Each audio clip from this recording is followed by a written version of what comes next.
All right. Well, welcome everyone. My name is John Vance, president of Vance Wealth. And today I have a fun topic. I think I got myself a little bit out of my own comfort zone as I was preparing for this, just kind of going through some of the kind of unique topics around this idea of the fourth industrial revolution. And I know this is something that we've definitely seen in the media, in a lot of research around this concept. And so it's not anything new, but I just thought it was a fun kind of exercise to go through, especially, I guess, in the interesting times that we live in, because I find that there's so much pessimism out there. And, when I get to dig deep and see what's happening in the world, yeah, there's plenty of things that we can be pessimistic about, but I think it's really a mistake to not have an optimistic view of the future. And additionally, I've been doing a couple workshops in the past or webinars in the past where we talked about our case for optimism. So it's kind of digging a little bit deeper on this topic. And one of the things, just to I guess shed some light on this, I am not an expert in the fourth industrial revolution. I'm not an expert on all these ideas that we're going to go through today, but I tried to put together a fair amount of useful slides to just kind of cover these concepts. What I will be doing, kind of the same protocol for these webinars, is that we'll do Q&A towards the end. I think we're going to probably go about a half hour, maybe 35 minutes today, and then I'll have some time for Q&A. So it might be like drinking like a fire hose, but for many of you who have attended my webinars in the past, you know that I like to cover lots of fun topics and get into the weeds a little bit. So hope you enjoy. All right, let's make sure I can advance this here.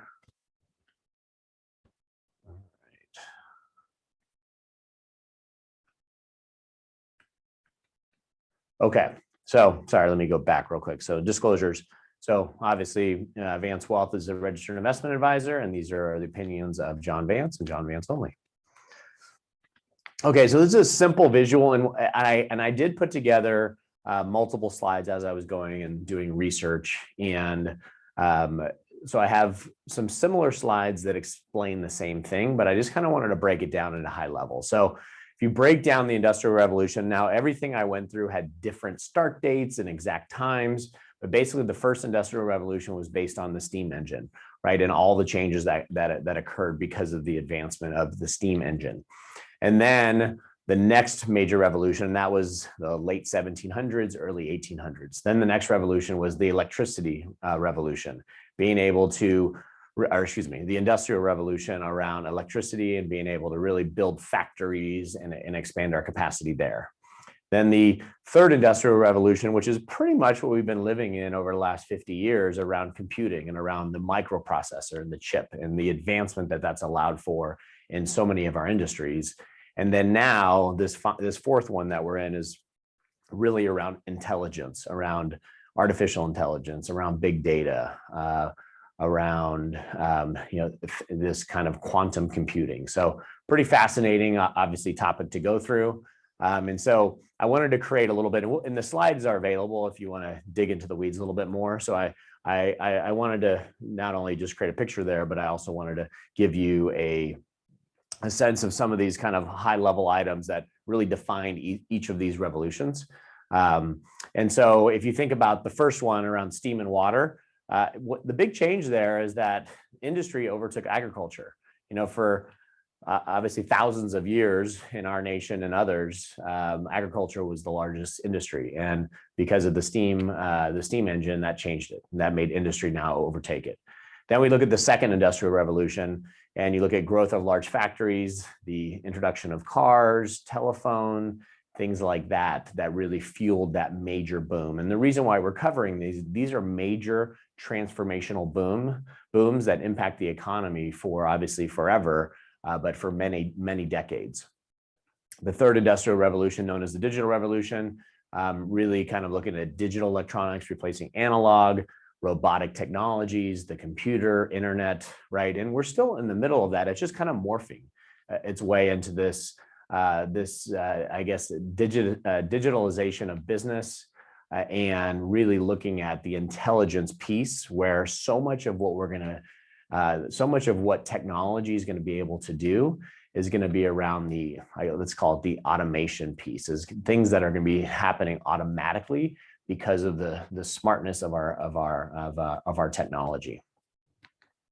So I've been looking for all kinds of things to that kind of describe it. I know this is not a great quality, but we hear this term Internet of Things, and I think a lot of people don't really know what that is. And so essentially, at its very core, is basically how we all connect to the internet, and how all of our essentially devices connect to the internet and make our world a connected place. And so if you look at the industries that are having profound changes, in the top left, you can see automotive, things like traffic monitoring, advanced safety, autonomous driving, all the entertainment that's now happening in cars, right? So that's a big change that's happening in the automotive space, primarily driven by autonomous driving, and that's what we're gonna spend a little bit of time on that.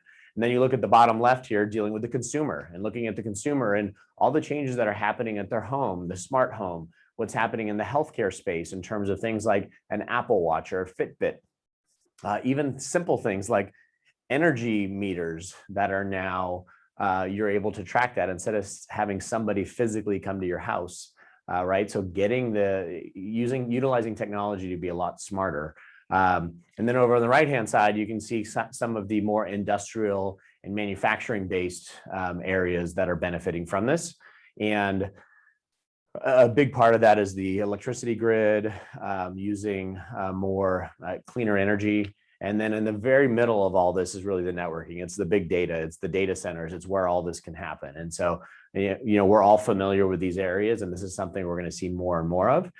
Because it's not changing, and this pace of disruption is just going to continue to accelerate. And I thought this was an interesting chart. Cisco had put this together, and it really looks at growth of the Internet of Things. And this chart shows the number of connected devices. So if you look back in 1992, we had 1 million connected devices. In roughly 2003, we had 500 million. So we went from a million to 500 million connected devices. And then you can see this progression that we've had. And so we're now 2020, we exceeded 50 billion devices, 50 billion.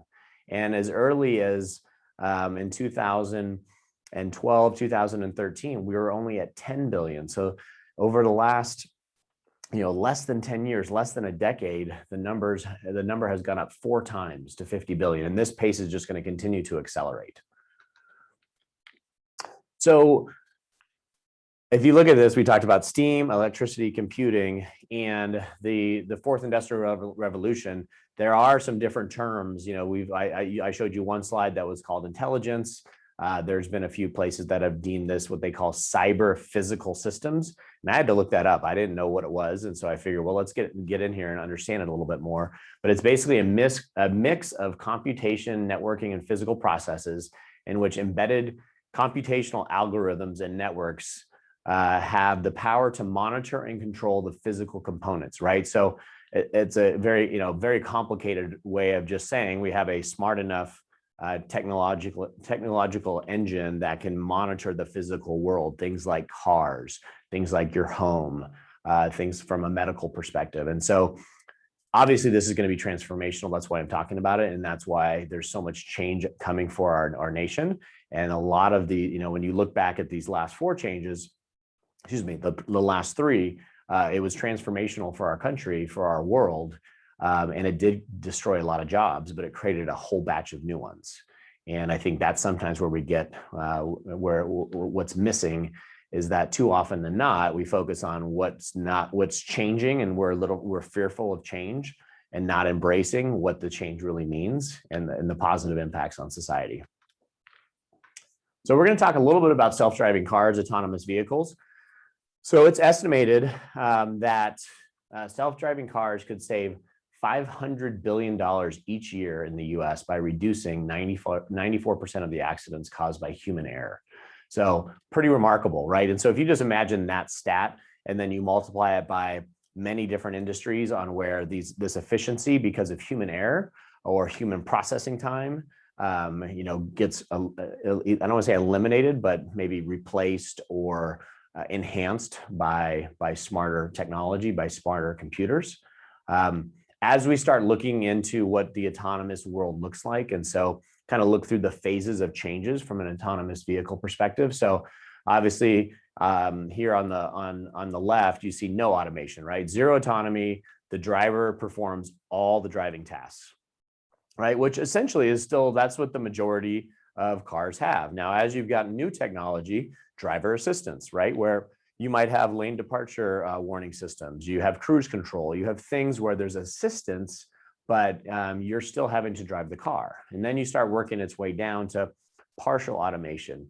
Conditional automation is where the driver is still a necessity, but you can drive hands-free. And I do drive a Tesla, and it's pretty cool. I mean, you can drive hands-free. Technically, you have to hold the wheel every 15 seconds or so. So you're engaged, but you don't have to pay 100% attention. It's a little bit of a creepy dynamic because you're not used to just, I don't want to say checking out, but not watching everything around you. As a driver, you're always looking and scanning.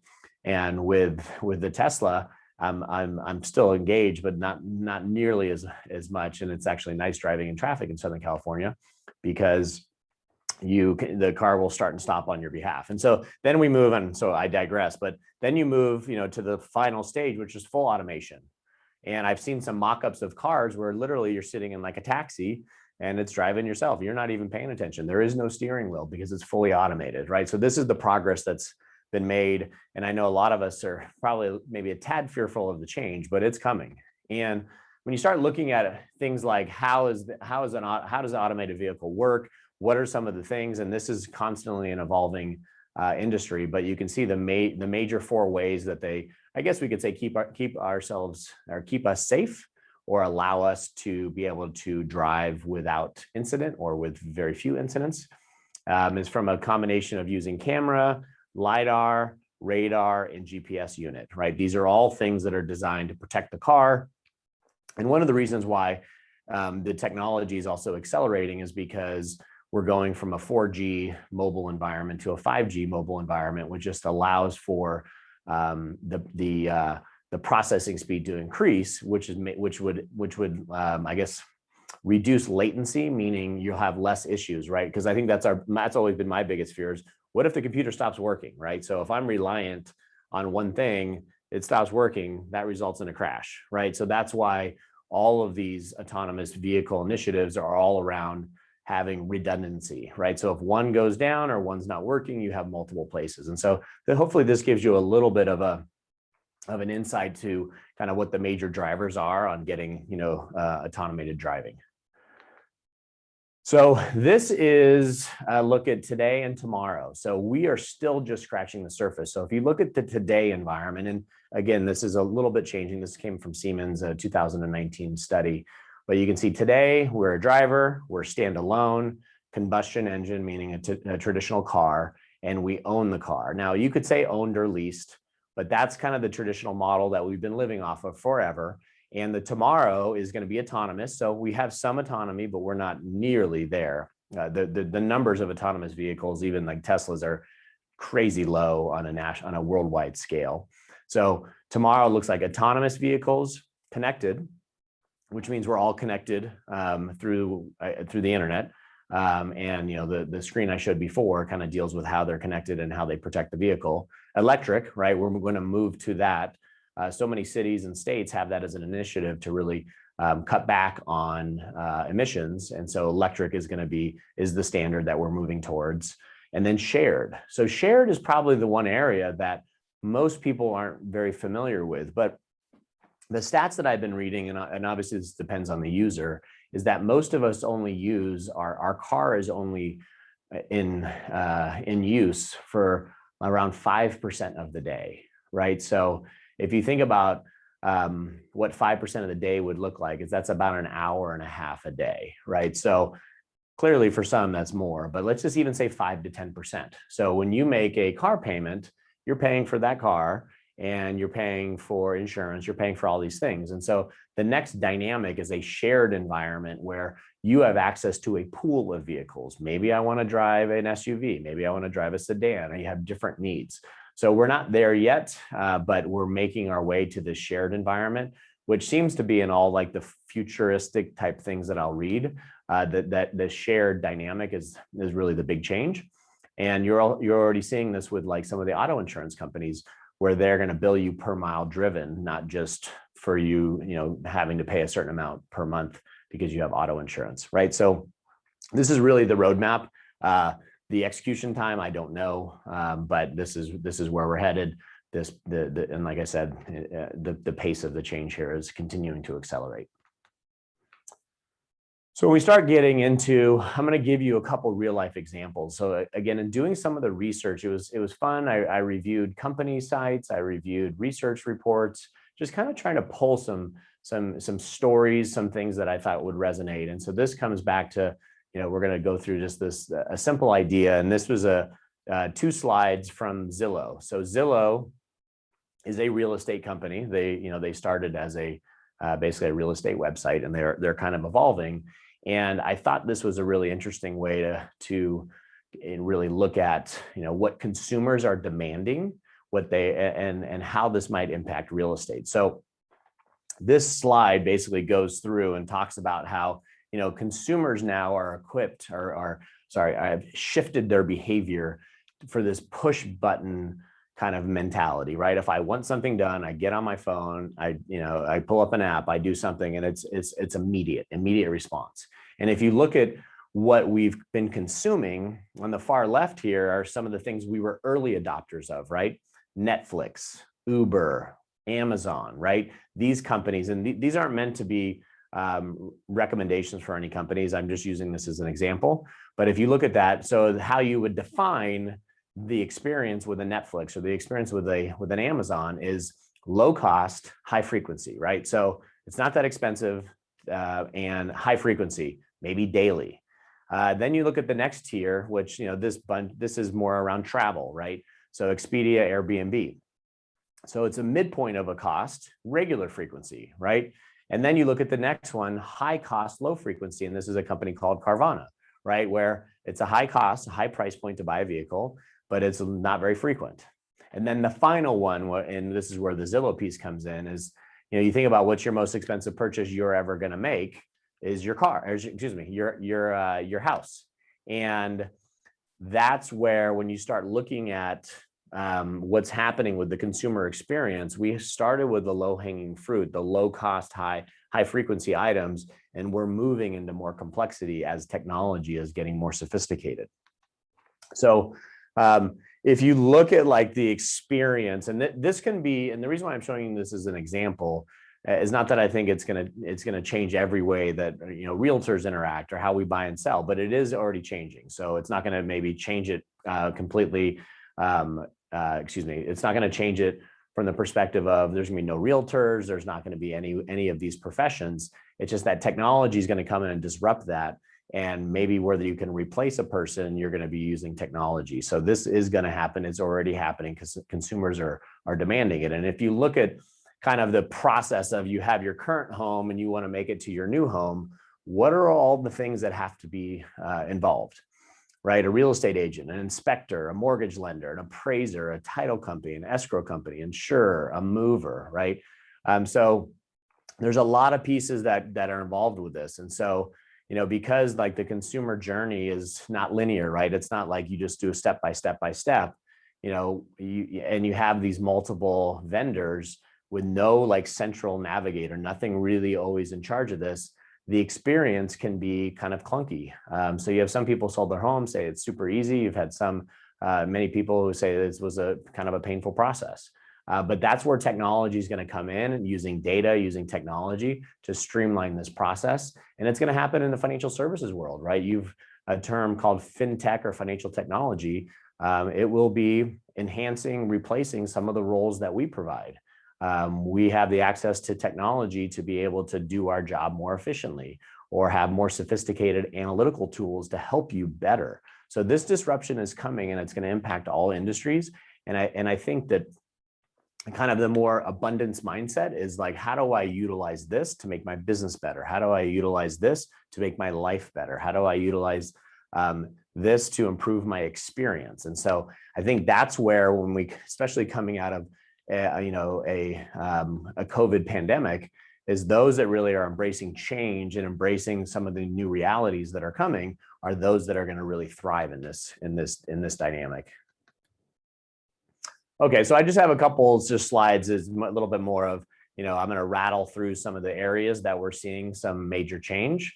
Genome, DNA sequencing and genome mapping. One of the most amazing parts of that is it's going to make for individualized medicine, where more and more medicines, instead of treating the masses and having tons of side effects, where you're going to actually be able to treat individually based on someone's DNA, based on their genetics. You're already seeing this happen with things like cancer treatment, being a lot more specific around helping and assisting people. So the breakthroughs that were happening, and I had more charts, but I tried to save you from some of that. I think the first time that a genome was sequenced, it cost like multiple $1 million, and it was either months or years. And now you can get your sequence for $300, right? So that's making a major change, and that's going to make a major impact on the medical industry.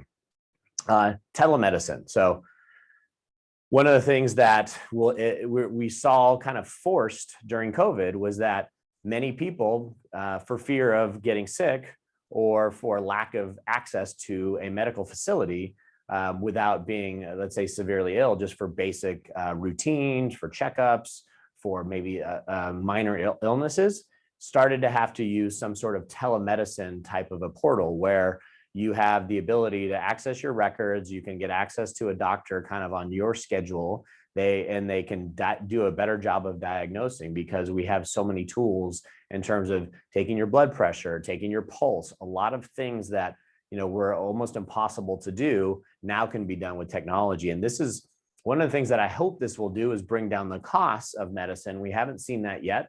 That's going to definitely need to be one of the areas where we improve upon. But it should improve the experience in terms of being able to get kind of more real-time access, or that push button access, right? I'm not feeling well, I want to get a consult. In the previous model, if you're not feeling well, unless you go to urgent care, what's the likelihood of you getting in to see your doctor in any sort of timely manner, whether it's a day or 2 or 3? And so this is really changing the service experience, and technology is allowing for this. The next iteration of this is then based on your heart rate, based on maybe your sleep patterns, based on different things. They'll be able to maybe be a little bit more predictive about what's going on with you, whether you're getting sick, things like that. I sleep with something called an Aura ring, and it measures sleep. And so I've been pretty healthy the last year and a half, but it will actually tell you if your sleep patterns change, and your resting heart rate and your heart rate variability, if those are changing, they can be decent predictors of if you're going to get sick or injured. So they're used for athletes, they're used for people who are trying to focus on their wellness. And so this technology is just starting, and price points are coming down, which is now making it much more accessible to the masses. So in looking at this, I don't know when you see this screen, what this reminds you of. But what all this tells me is looking at the menu items of now how we consume our television content, which is pretty dramatic. We're getting to a point now where it's obviously a la carte. You're seeing this idea of cable, cutting your cable, and you're basically consuming what you want. Now that's changing the model dramatically for advertisers, for content providers. But our experience as consumers is going way up, because you consume what you want. And this is, it was critically important the last year when we were, I think, all collectively kind of locked up in our houses, searching out for great content to keep us, stimulated from and being able to watch new and interesting things. But when you see this, it just reminds me of how far we've come just in the last few years. It used to be limited to maybe Netflix and a couple other providers, and now it's really opened up to the whole media landscape. And again, that's because technology is getting better, and the way that they can deliver this to us as consumers is changing. Take a pause here. So the screen that I have up here is really just a lead into financial technology, and more importantly, banking. So when you think about the banking model, it's got to be one of the most broken models. You think about the whole model of like, okay, I want to borrow money, how complicated is that to borrow money? Then you think about the model of I want to deposit my money somewhere, and the idea of this physical bank. Think about all the collective real estate that banks, occupy around the country. And most young people aren't going to do banking in person. They're doing it on their phone. And so we're seeing massive amounts of disruption here on the banking side. And so I think we're just at the forefront of this, because we still have a lot of people who are used to the old school way of doing banking. But in terms of transactions, now you're seeing most people familiar with like a Venmo app, right? Where money is changing hands without cash. And so this is going to continue to change. And so I don't want to sound like a broken record, but I mean, we can literally go industry by industry by industry, and the disruption is occurring all around us. And there's many companies that are benefiting from this, because they are the ones that are driving the information, they're driving the technology. And the one thing that I have confidence in is that what this does for, let's say, the banks of the world, is you might say, well, this is bad for the banks, and say, well, why? If they're able to cut costs, if they don't need to have as many tellers, if they don't need to have as many, they don't have to have as high of an employee headcount, if they don't need this physical location, these are all cost savings, right? So it's going to do one of two things. The cost savings will come to us as consumers, or it'll come to the bottom line of the companies and it'll improve their profitability, or really it's going to be a combination of both. So the disruption in banking is continuing to accelerate. We're just here. We're early on in this. I wish I could spend more time on Bitcoin. So this is a little bit of the changes that are happening with digital currency, with cryptocurrencies. I'm certainly not an expert here. I get questions all the time. What are your thoughts? And my answer usually is I don't fully understand it. I don't understand why they're priced where they are. So sometimes it's okay not to know. I think as we all get more familiar with the crypto world, as probably more regulation comes in, more stability. I know regulation is not always a good thing, but more stability in there. I think this might become more commonplace for people to utilize this. Right now, people are utilizing it and speculating and doing quite well. But I think you have to be careful. We're still in an early infancy of the cryptocurrency environment. I do want to just wrap up with a couple things. So I know this might be a little small, but the concept is pretty simple. This actually goes back, what's the date on here? So this is the Dow Jones Industrial Average, which is index of the 30 largest industrial companies in the US. And this goes back to 1897. And so the purpose of me showing you this is that I think we're being inundated by negativity, bad press constantly. There are always challenges in the world. And I challenge you just to go Google Time images, Time magazine covers from the 50s, from the 60s, from the 70s, any decade. And there's always negativity out there. That never goes away. So the purpose of showing this chart is to show you that markets have historically gone through these flat periods, which is represented by purple on the screen, and these boom periods as represented by gray. So if you look at we're in a growth period from the depths of the Great Recession. And if you look at the one prior, it was 17 years from 1981 to basically 2000, where the markets jumped over 1,000%. So this run that we're in right now is up 150% compared to the last bull run that we had that was up 1,000. So the reason why I'm showing you this is that because this fourth industrial revolution, I do believe in part of our firm philosophy, and we're long-term investors and are confident over time that stocks and real estate will be good investments.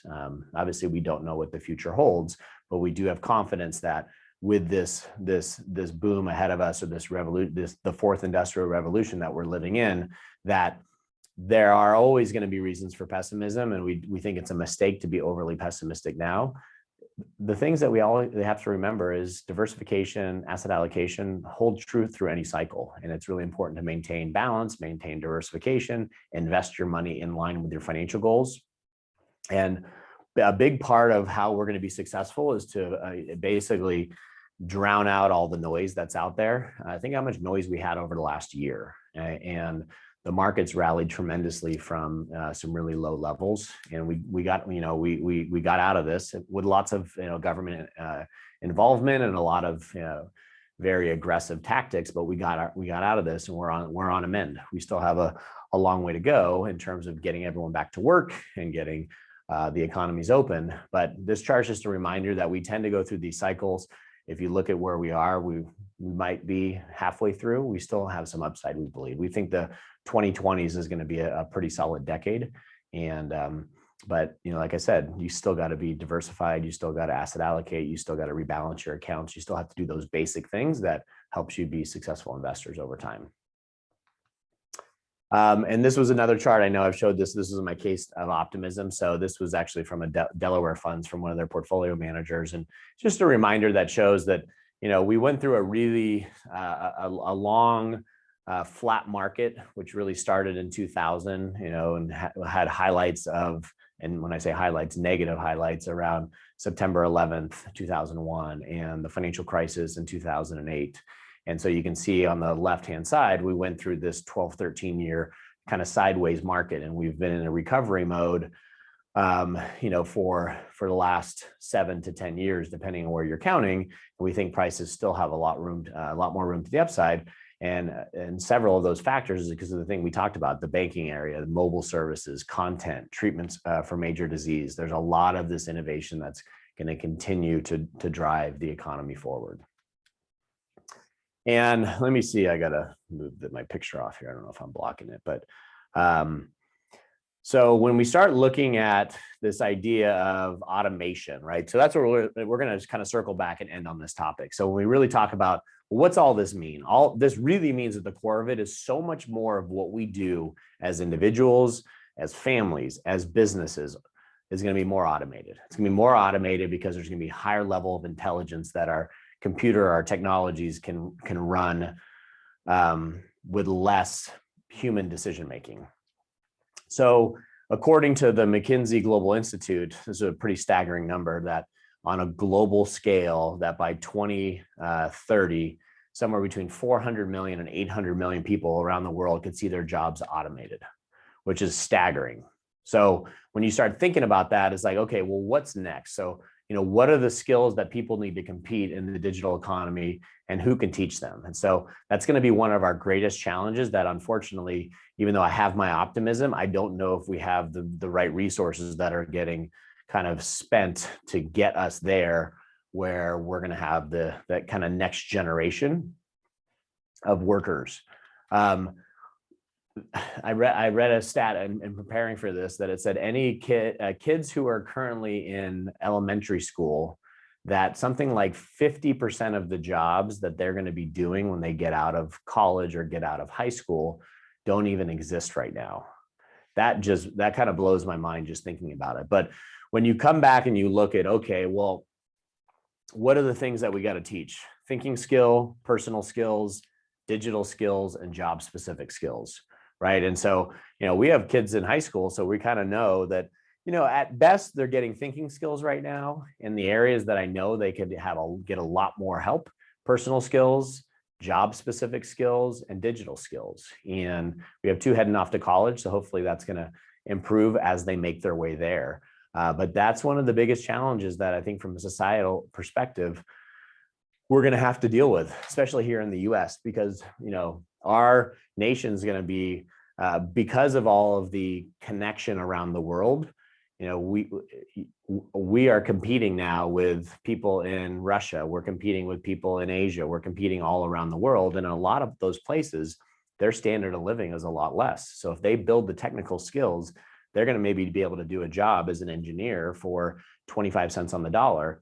Well, a business here in the US normally would have a hard time connecting with them, but because of the technology, because of the internet, we can connect everyone throughout the entire world. All somebody needs is probably a phone and a laptop, and they can actually they can get involved with working in the US or working anywhere around the world. And so this is going to be one of the biggest challenges. We've lived through this before. We've had plenty of automation in our country's history, and we've adapted.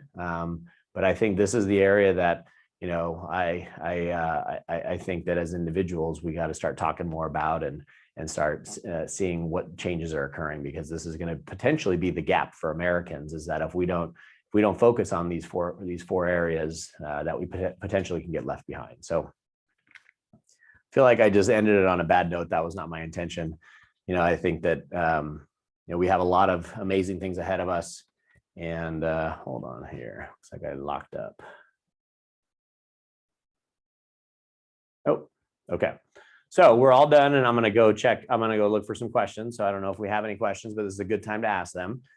Just as a reminder, we're committed to doing these webinars on a monthly basis. Our next one is May 18th at 4:30, and then June 15th. And these are designed for friends, family, anybody you think would be interested. We also do. These are recorded. We post them on our YouTube channel. We host them on our website. If you want to stay connected with us, like us on Facebook and on LinkedIn, and that's the best way to stay connected. So I'm going to go ahead, and I guess technically we are on our question section, but I'm going to stop sharing, and then I'm going to see if we have any questions today. So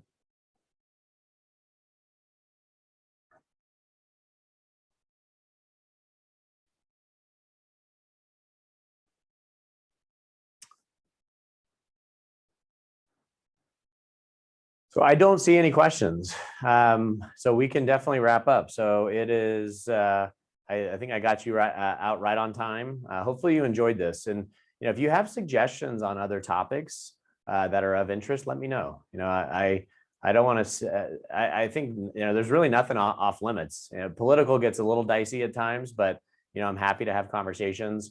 If we start getting some major changes in like tax reform, things like that, I'll definitely try to stay more topical when it comes to just current events. Hopefully you found this valuable, and hopefully you share my optimism for the future. And thanks for attending. I really appreciate it, and we'll see you next month.